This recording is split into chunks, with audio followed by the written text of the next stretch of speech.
Hello and welcome to this How to Paint Corporation team by Mantic Games. So first off, I primed the minis with Vallejo polyurethane black primer and then took Vallejo liquid gold, old gold, airbrush thinner and a couple of drops of surgical spirits.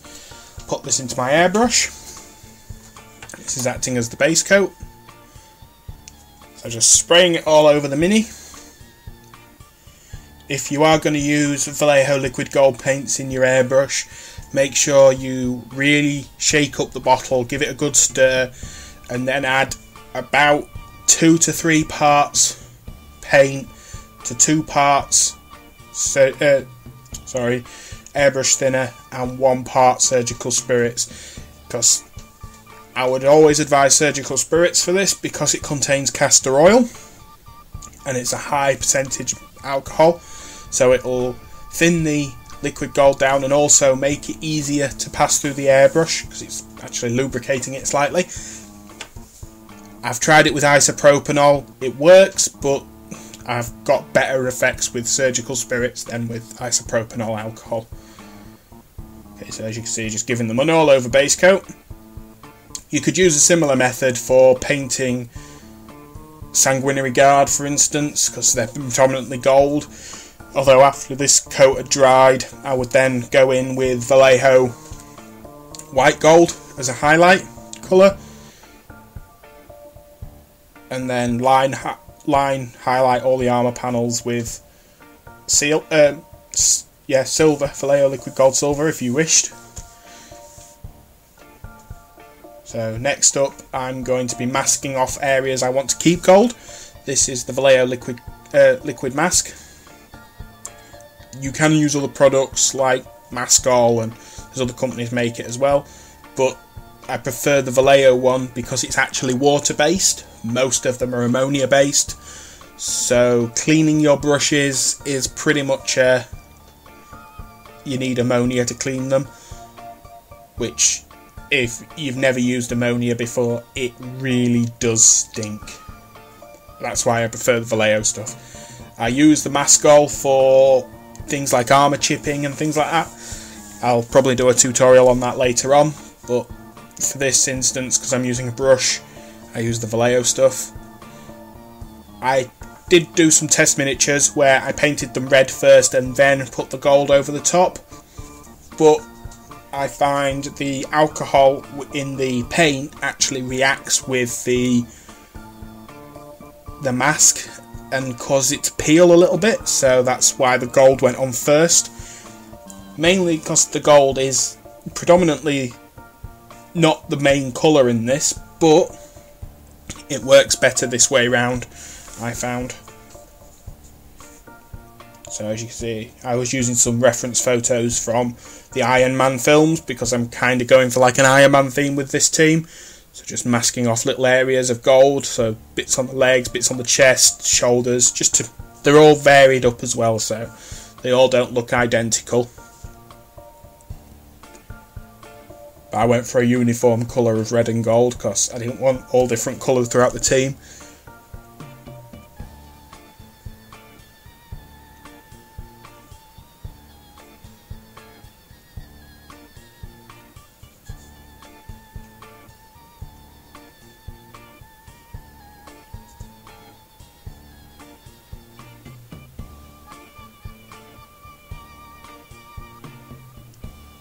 So as you can see, it's just a matter of just layering on this liquid mask and leaving it to dry. I would strongly recommend leaving it to dry for a good 2-3 hours. And don't try to accelerate this stuff because it just loses its effect and becomes a pain in the arse to get off. If you use a hairdryer or whatever on this liquid mask, it kind of gets really into the panel lines if you heat it. So just leave it to naturally dry. If you're in high humidity, you might want to put it somewhere where there's not a lot of humidity. So this time I'm using the Vallejo Air Scarlet with a couple of drops of airbrush thinner and a bit of glaze medium.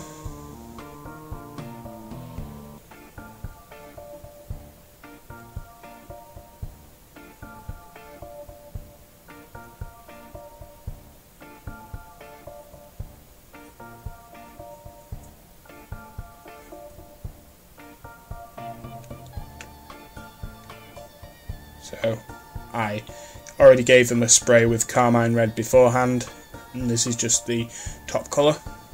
I don't know where the footage from this went before. Respraying the carmine red on, but it's a very transparent colour, so I had to layer it up in a couple of layers just to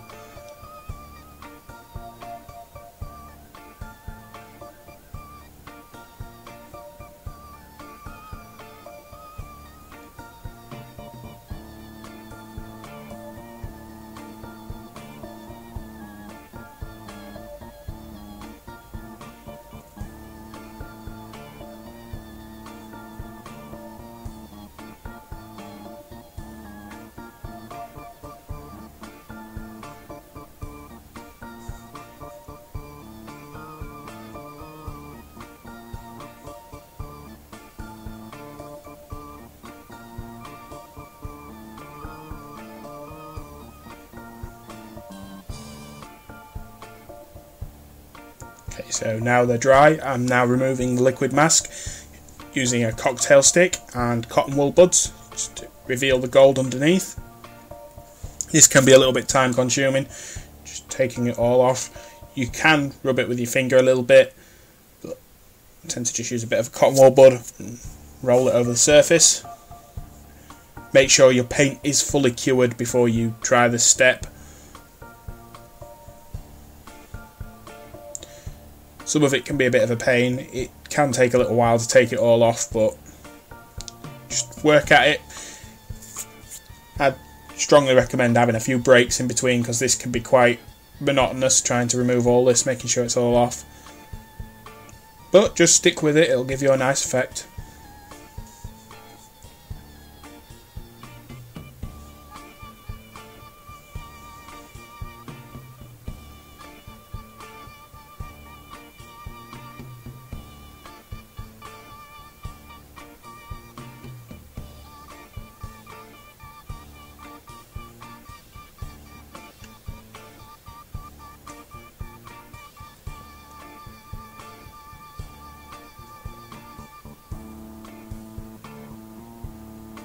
Okay, so now I'm using Vallejo Steel Model Air range.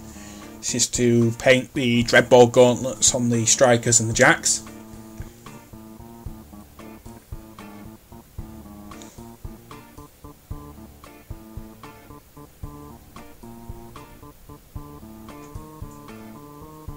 Kind of sticking with the 3-colour rule on this model, gold, red and silver, just to keep colour harmony going. If you add more than 3 colours, or you can add multiple shades of colours, but 3 base colours I find is the best harmony for most models. Also, I'm blocking in where his arc reactor would be.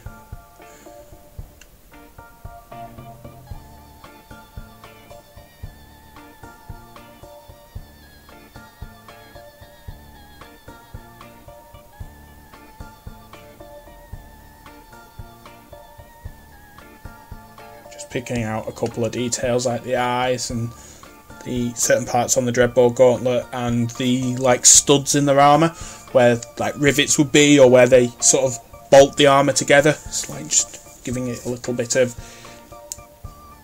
like breaking up the solid colours of the reds and things.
For any of those who haven't tried the Dreadball game, I would strongly recommend going out and giving it a try. It's a really fun game. I really enjoy playing it. It's a little bit simpler and less of a learning curve than like Games Workshop's Blood Bowl. I find it's much easier to play. Okay, so this is the guard, and it's £30, I believe. For the 2-player starter set, you get pitch, 2 teams, everything you need to start basically playing the game, and then you can then upgrade with the extra time pack, which is about £7. You get like referee cards, etc. Really good deal. Or you can plug in to get the main game, which I think is about £45, and you get everything that will be in the kickoff plus the extra time all in one package, as well as a big rulebook, full A4 size rulebook with all the teams, all the special league rules, tournament rules, everything in it. And there is Dreadball Season 2 out as well. More teams, more rules, more advanced techniques you can use. There's some really nice teams. If you have a look on my channel, you'll see many unboxings for things like the Zor team, the Robot team. You'll see a showcase of my Orc team, which is what you get in the starter set with this other guy that I'm painting right now. They're both in a red colour, but I've got a couple of corporation teams because I really like the minis. And I've got one, this is my Iron Man team, and I've also got the one painted in the classic Trontek 29ers colours, which is basically silver with blue bits.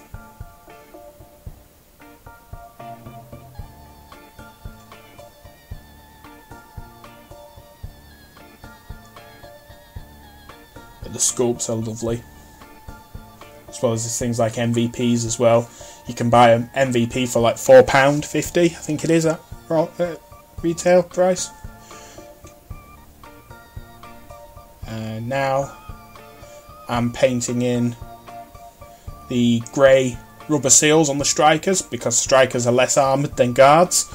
I'm using Adeptus Battle Grey from Games Workshop to basically just block in all the rubber gaskets and things on his armour.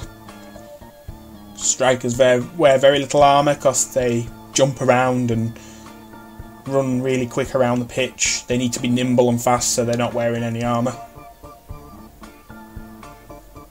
Just looking at the jacks there and realise there's very little points on them. There's only just a bit behind the knees. Jacks in the game can do a little bit. They can do a little bit of everything, but not good at anything really. They can pick the ball up, they can hit people. Their main job is to run interference, really, to distract the ref, and then your guards could go in and do something like slapping a guy while he's on the ground or things like that. Where guards are there predominantly, they can't touch the ball, they're just there to hit stuff, really, and to break hole through your enemy's team so you can draw hexes, strikes, whatever you want to call them.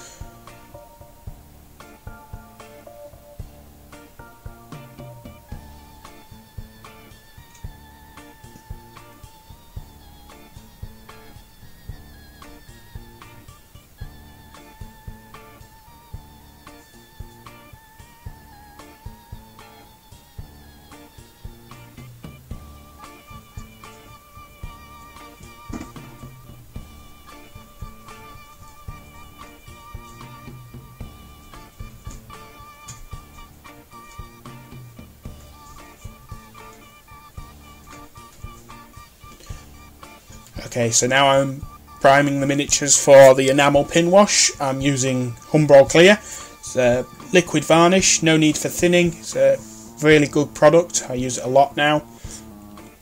Just note to people who use other companies' paints, this will react with Tamiya and Mr. Colour and CR Krios paints. This will actually cause it to go back to a liquid state. Really weird effect, but if you're gonna do an enamel wash on the top of Tamiya paints, I would advise spraying another varnish over the top of it first, like Vallejo gloss varnish I tend to use. It does require thinning for airbrush use unless you buy the Model Air one. and then once you've given it a seal of that, you can then do whatever you want, really. But I prefer the Humbrol Clear because I use a lot of Humbrol enamels for my washes.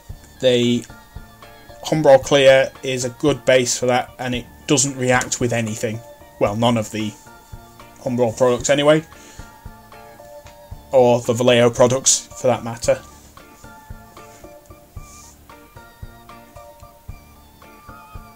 So I'm just giving these a really good coat of this. It's a really thin varnish and it has very low shrinkage. So now I'll be making the enamel wash. I'm using Humbrol Gloss Enamel Black, enamel thinners, and terps to clean my brush. Okay, so this is a pre-mixed version. Basically, it's very well. If you look on my channel, you'll see a video how to make these washes as well. It's about 10 parts thinner to 1 part paint. And then you just paint this all over the Mini and it will accent all of the shadows for you. Don't worry about getting it over areas that you don't want to paint, just completely drench the area, and then when it's done you'll be able to clean it up with some more enamel thinners. I have tried using turpentine to do this, but it can have some effects, like if you use a little bit too much turpentine, it'll soften the paint and cause it to peel off the model, or cause it to orange peel a little bit, which you don't really want, especially on such a smooth finished model as these. Sorry, it's out of shot there. So as you can see, just giving it an all over coating of this black wash. Make sure you use synthetic brushes for applying these washes, really. I wouldn't recommend using a natural hair brush because it will stain the bristles, and you can get some instances where the paint will leach back out of the bristles, where synthetic ones, not such a problem. But I tend to use old brushes for this application anyway. So just make sure we get all the nooks and crannies covered. You can go back and add more if you want. This does take about 3-4 hours to dry. I tend to do it on an evening and then it's ready for the next day. I tend to leave it overnight to dry because this will soften the paint surface, so you don't want to handle these miniatures for a good time afterwards.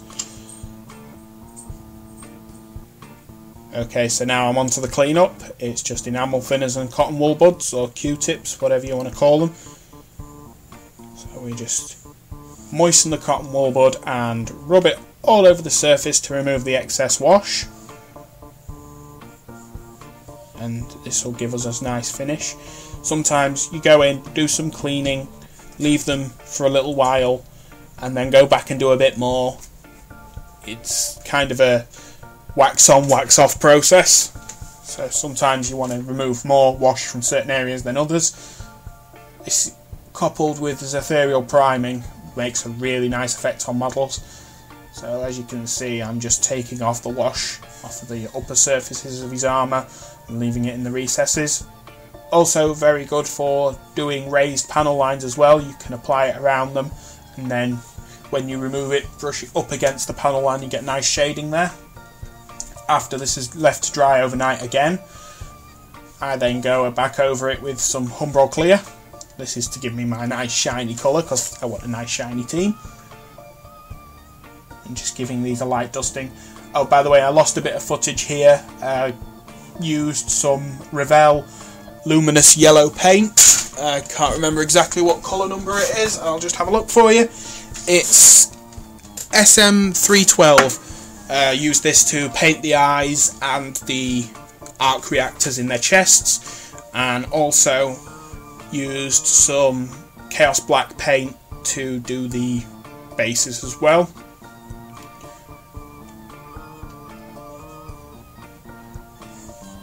And the little bits in the middle of the Dreadball gauntlets, which I kind of painted a bit like repulsor things from Iron Man. Just thought it gave them a little bit of breaking up on there.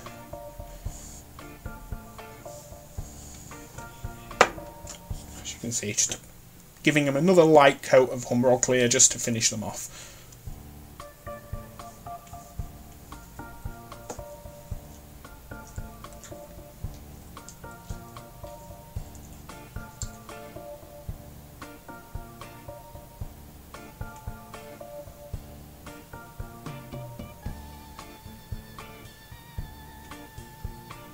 Okay, so here are the finished models. These are the guards.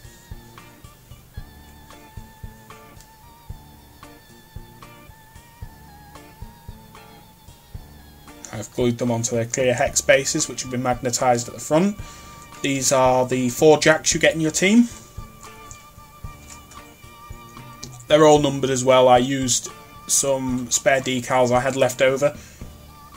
And these are the 4 strikers you get.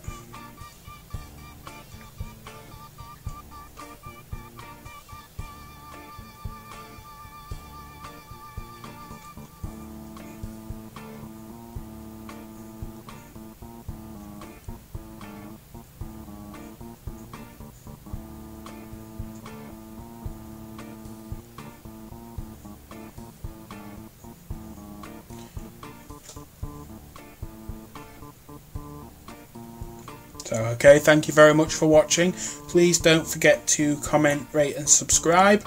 Any feedback you've got for me would be greatly appreciated, because this is the only second painting tutorial I've done. So any feedback or what you would like to see next, just let us know. So thanks again. Cheers.